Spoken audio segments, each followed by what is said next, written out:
మన దేశంలో కొన్ని సంవత్సరాల క్రితం ఒక వ్యవస్థ పుట్టింది. ఆ వ్యవస్థ మనుషులందరినీ 4 భాగాలుగా విడదీసింది. ఆ వ్యవస్థ ఏంటంటే వర్ణన వ్యవస్థ. కాలం గడిచే కొద్దీ అది కుల వ్యవస్థగా మారింది. మొదట్లో ఈ వ్యవస్థ పని ఆధారంగా ఉండేది. ఎవరు ఏ పని చేస్తారో ఆ పని బట్టే వర్ణం నిర్ణయించబడేది. బ్రాహ్మిన్స్ బోధన, క్షత్రియాస్ రాజ్యం, వైశ్యాస్ వాణిజ్యం, శూద్రాస్ శ్రమ పని.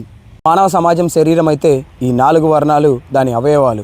ఇందులో ఏ ఒక్కటి పని చేయకపోయినా శరీరం పనిచేయదు. కానీ కాలం చేతిలో పడినప్పుడు ఈ వ్యవస్థ నెమ్మదిగా మారిపోవడం సాగింది.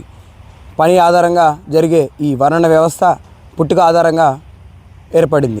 ఒక వర్ణం మరో వర్ణంపై ఆధిపత్యం చూపడం మొదలైంది.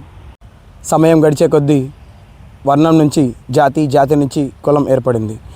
బ్రిటిష్ వారి కాలంలో అయితే మనుషుల యొక్క కులాలని పేపర్ మీద పెట్టి మనుషుల మధ్య భేదాలని ఎక్కువ చేశారు.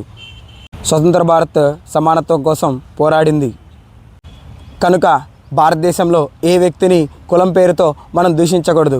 ఇలాంటి సోషల్ రిలేటెడ్ కంటెంట్ కావాలంటే subscribe to trend and theory.